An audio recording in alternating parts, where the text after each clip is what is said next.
Yeah, good day wherever you are that you are watching me from. My name is David Kran Oyebisi. I am the founder of Center for Educational Empowerment and Orientation, a non-governmental organization, not for profits making organization that is 100% focused on quality education. I'm also the project director of a project under the United Nations Sustainable Development Goal 4, which is quality education, where our NGO fits in. I have a board of trustees that are impeccable, that are passionate about the development of education in Nigeria and across the African nation. You can visit to know more about the NGO on www.ceeonigeria.org. Wherever you are, if you are a proprietor, you are a school manager, this video is really going to help you, because there are silent issues that are really affecting effective teaching and learning in our schools. So I'll be speaking to you on strategies for promoting effective teaching and learning in the schools. Strategies for promoting effective teaching and learning in the schools. This is season 2 because this training was actually made for our partners. There are certain schools that we are working with directly, public and private. The season 1 was presented last year, that is last 2 years, December, that is December 2023. That was when the season 1 was presented. And this one supposed to be an online webinar, but owing to network challenge around our area here, do not go online, so I have to do a video and send to our YouTube so that you can watch the video and pick the lessons. After watching the video, you make your comments and share the video, then the materials of the training will be forwarded to you. That is the soft copy of the material. Yes, we are looking at strategies for promoting effective teaching and learning in the schools. The questions that I want to throw out to us as proprietors of school, which requires our silent answers to, is that why is it that up to now we have not achieved up to 75% success in external exams? Okay, we have not achieved 75% success in external exam in both English and mathematics across the sectors, both at the public sector and at the private sector. Why is it that we have not achieved 75%? When I say 75% success, I mean the total number of children, okay, the total number of children that registered for WAEC, whether WAEC or NECO, that add credit, minimum of credits in English and mathematics. Why is it that we have not gotten 75%? Let's forget about other silent factors that may prompt success in examination. You know them: examination malpractice, machineries, and all that. Okay. And another question is that why is it that our society today is still bedeviled with corruption and high level of disorderliness when it comes to public practices? Why is it so? Remember, we are talking about effective teaching and learning. So my focus is not just on the cognitive or the psychomotor, no. My focus is on this training. My focus is both on the three domains now. The three domains, because every teaching of a teacher, every subject or topics that the teacher teaches must carry these three domains. Teachers must work to ensure that he or she implements these domains of learning. So for teaching to be effective, the three domains must be covered: the psychomotor, the affective, and the cognitive. They must be covered. Okay. Under this topic, I will be quoting a renowned author and a coach named B.O. Smith. His definitions of what teaching is quite captivating, and that will give you an understanding of what the teachers go through in the classroom as a proprietor and school manager. B.O. Smith defines teaching as undertaking certain ethical tasks or activities, the intention of which is to induce learning. This definition underscores the fact that the goal of every teaching in the classroom is to ensure that the learners learn. There is a change in behavior, okay, in line with the objective of the teaching.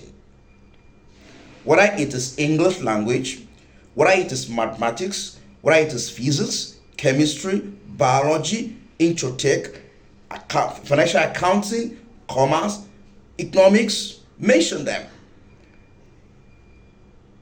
Is to what? It must have every topic as an objective. And every teacher's educational stakeholders must understand that the curriculum design was traditional. When I say traditional, it's a local content. For there to be a quality education, the content must be taken. The curriculum expert must have extracted the content of the curriculum from the local people. That's why you see some country like China, they use their language to teach their children, Chinese language. And you see them globally, they're everywhere. When the Chinese people came into Nigeria for reconstruction in the 90s, they could not speak English. We met them.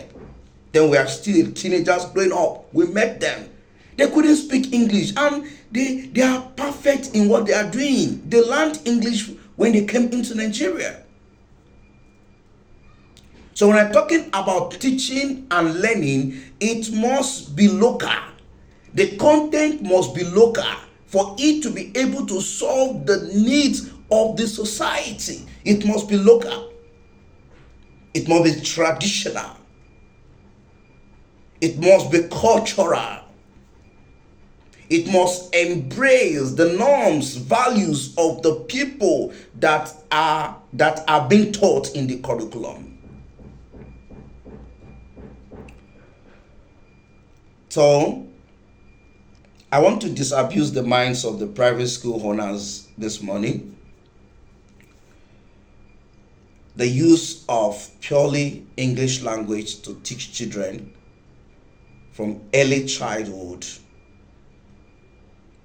The use of purely English language to teach children from early childhood is against the national policy on education. It's against it.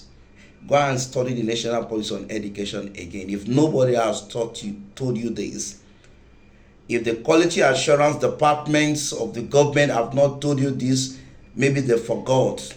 Maybe they were being carried away by the eloquency of our children at that level, what we teach them. So the school is the one that will make the change. And in the 21st century, with the volumes of knowledge outside there, we can learn Yoruba, we can learn Hausa, we can learn Igbo, we can learn other Nigerian languages online and bring them into our classroom. Yes, I agree with you. The policy makers, they are the problem that we are having, because when they make the policy, there is no effort put in place for the implementation of the policy, because they are carried away by some other things. Do you know how much they voted for policy? To design policy for the government, to change policy, is in billions of naira. It's a shame that after all this money have been expended in constructing and designing policy, the government will not follow up to implement this policy, that this policy will benefit the purpose why the government had expended such a money into policy construction and formulation. It's a disgrace. It's a bane of our society today. And we, as a private school owners, we just have to change the paradigms. We just have to work according to the template we have. In the national policy education is there, in the federal government quality assurance document, it is there. I've shared some of them with us. I have both the soft copy, I have the soft copy, I have the hard copy. Okay. So having school litters everywhere, and children are being disrespectful, there is no community collaboration, there's no community collaborations. Government public infrastructures are being destroyed. Nobody is feeling concerned. Nobody is pricked and say, oh, this is our property. I've thought about this. Maybe in times to come, we're going to have NGOs that will be monitoring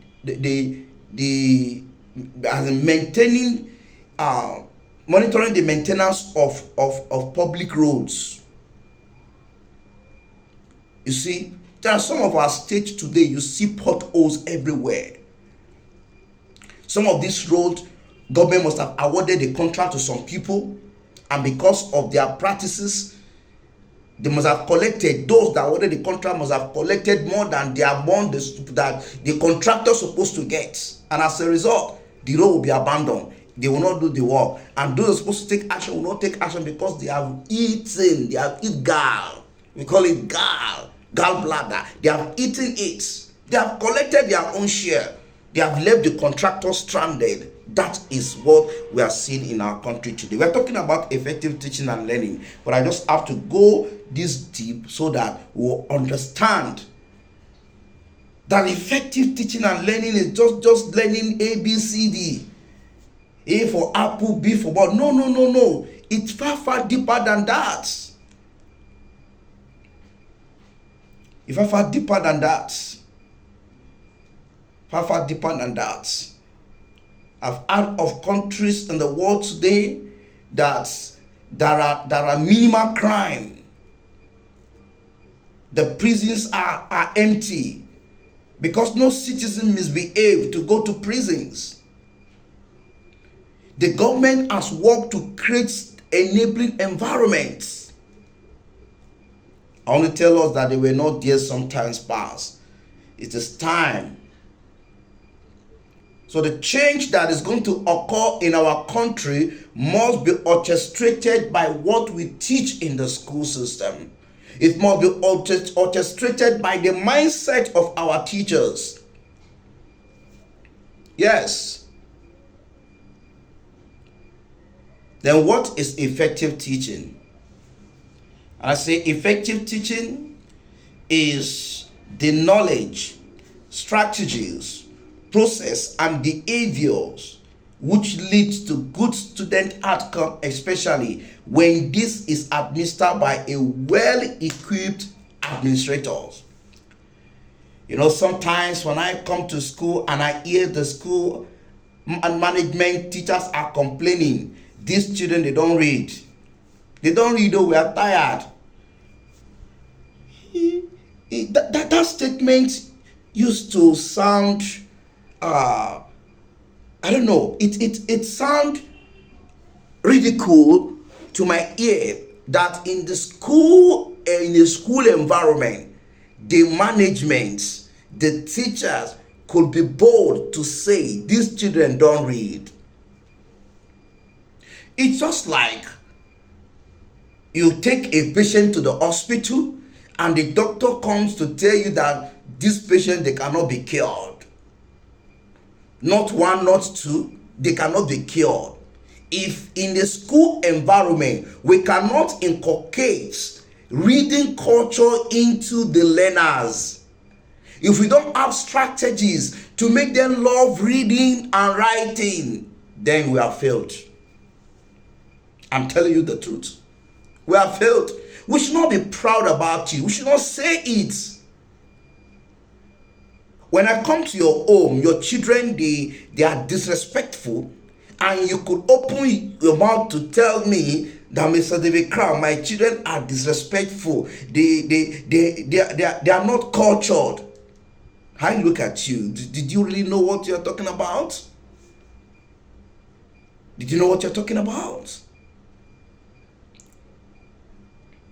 So you could see that effective teaching and learning cut across embracing values that sustain good culture, that sustain respect, embracing ethics.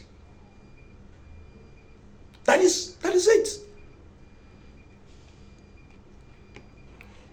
Achieving effective teaching and learning is a collective responsibility of the 4 pillars of schooling, that is school management, teachers, learners, and parents, according to CEO Nigeria UN Executive Forum. That's what we are working with.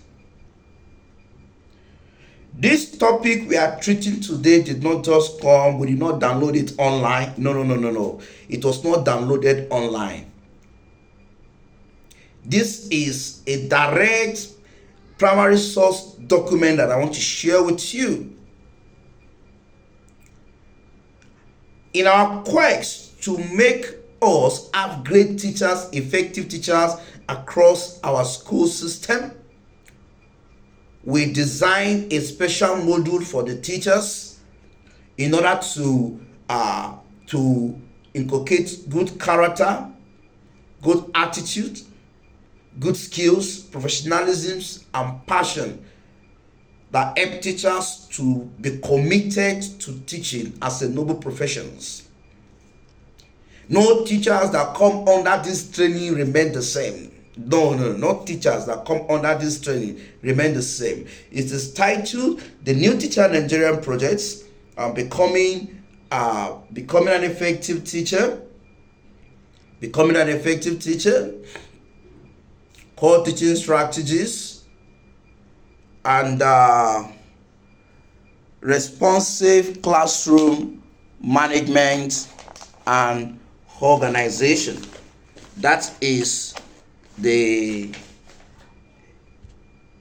modules under the title. Okay. The objective of this training: to empower the school management to create a learning environment that promotes effective teaching and learning within the education ecosystem. As an organization promoting the SDG 4, we understood that this SDG has what? It has 10 targets. The 10 targets were broken down into 7 outcomes and 3 means of achieving the outcomes. Out of the 3 means of achieving the outcome, effective learning environment is one of it. So you cannot ensure effective teaching and learning in an environment that is not effective. And when you talk about environments, it comprises of what? Of the teachers, the learners, the parents, the management, the community also. They are part of your learning environment. You see, it is high time for us as school owners to come to the realities that we cannot achieve effective teaching by ourselves. We cannot. When we have 4 pillars, if a pillar is weak out of the 4 pillars, it will affect the strength of the building.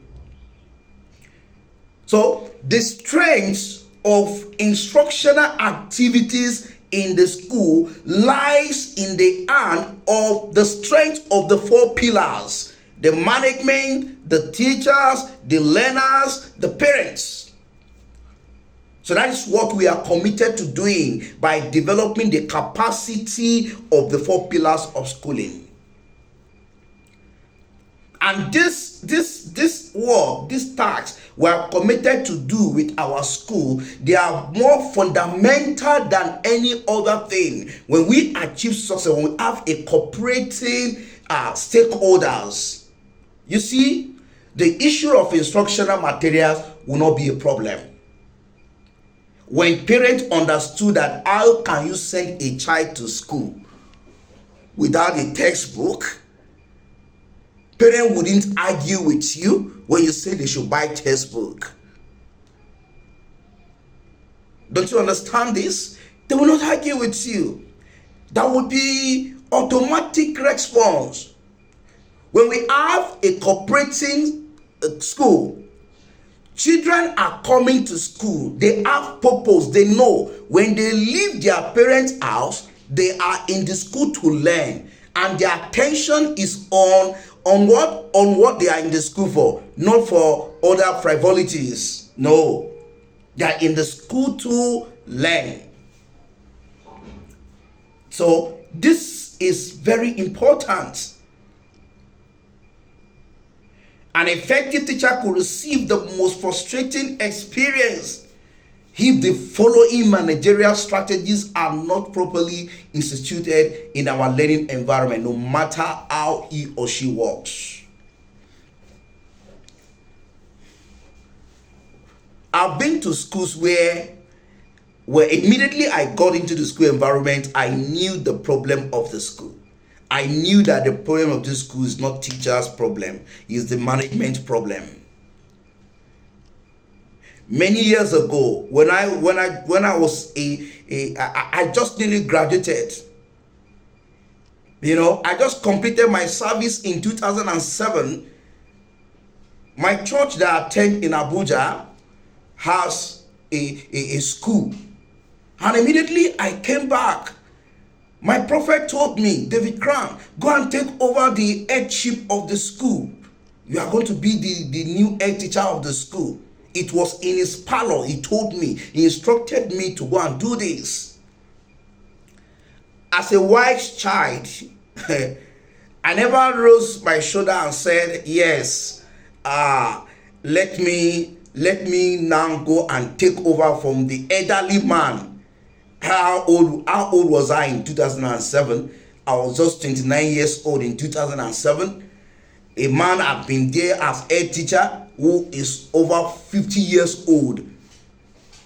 And as a 29 years old fresh graduate, I should now go and drive this man that has been piloting the school and say, the church said I should come and take over from you as the new head teacher of the school. Nonsense.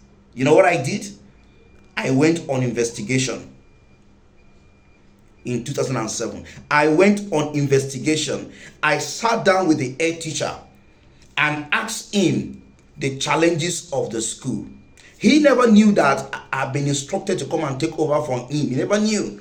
But I sat down, you know, he gave me a lot of things about the school, which I personally, as a curious member, before I became close to the school, I have studied it. He told me a lot of things. After all his submission, you know what I did? I wrote a letter to the school, to the prophet himself, and I told him, these are my findings. Let the school do this. Once the school do this, things are going to change. That is it. In 2007, as I speak to you now, I still have a copy of that letter and written recommendation I gave to the church. Maybe my prophet might be listening to this what's it called, to this video too, because he's in Abuja. And I thank God today the school is growing. I've not been to the school for a very long time because I'm far away from the church now, but I could see that the school is growing. I could see the school is growing. I'm happy that the school is growing. So the school has been sustained since 2007 up to date. What are we talking about? We're talking about what we should do as management. Let me sound this warning. Warning. Artificial intelligence and robots, no matter how good they are, they cannot replace the work of a teacher in fostering a better society. The 21st century teachers are rather to be well equipped to control the artificial intelligence to transform education. We cannot invent the best intelligent AI and robot without having high intelligent quotient persons, a product of an effective teacher. So I am going to break this video into parts. Okay, I'm going to break it into parts. This is just the foundation. This is the background. So the next video, you will be seeing the strategies of promoting effective teaching and learning in the school.